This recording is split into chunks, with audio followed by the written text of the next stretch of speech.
The government of Myanmar was overthrown by the military on February 1st of this year. It was chaotic and dramatic. Hundreds of civilians killed. No Western democratic leaders across the political spectrum said anything about that was okay. But now, former General Michael Flynn, who famously pleaded guilty to lying to his own government during the Mueller probe, just appeared at a right-wing event. This is over Memorial Day weekend. And while answering questions from someone in the audience, he said this about the coup. I want to know why what happened in Myanmar can't happen here.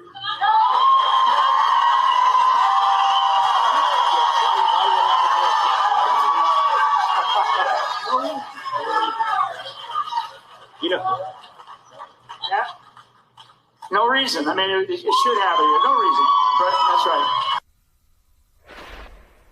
Quote, it should happen here. The video quality may be grainy, but in the context of what's going on in America, the statement is quite severe.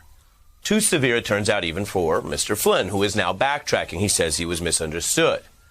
The backlash is real. Flynn facing criticism for doing what everyone is concerned about in our current era, stoking violence, advocating the violent overthrow of the government, a coup. It's the kind of call to arms that, of course, led to the insurrection that remains a fault line in our politics right now. Congressional Republicans trying to minimize. We have news on all of that as well, because those militias and other wannabe militias that we saw at the Capitol, they took the calls for political violence literally. They took Stop the Steal literally. And now there are newly unsealed court documents in the prosecution and the accountability for many of those individuals that describe a plan by one of the groups, the Oath Keepers, to basically anoint themselves a kind of paramilitary force on behalf of Donald Trump's political efforts to overturn the election. This is the coup-adjacent stuff. This is new court filings. Prosecutors allege that in the planning for the January 6th insurrection, the very head of that group, the Oath Keepers, told people, stay fully armed, prepared to go in armed. They said in their preparations that then when they got to the Capitol, they would simply be, quote, awaiting the president's orders. The whole plan, the whole intent, the whole advanced conspiracy, according to this evidence the prosecutors have gathered, was that Trump would then, quote, call us up as the militia.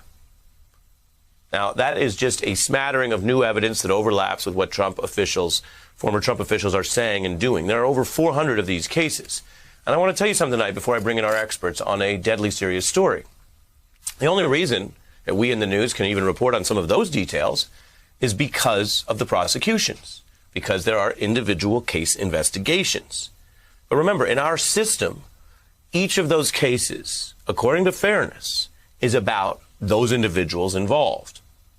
What the courts don't do, what they are not an arena for, is to simply have an open-ended investigation of everything that went on that day, including many scary, dangerous, serious things that may not, for various reasons, be chargeable against certain individuals. Now, that's why there was a 9/11 Commission, because in addition to foreign policy and government investigations in the courts, there was also the need to figure out everything that happened and how it happened and why it happened and whether, as a nation, through our democracy, our Congress wanted to change laws and rules to prevent it from happening again. Indeed, there were many famous reforms that came out of the 9/11 Commission, some of them on a bipartisan basis.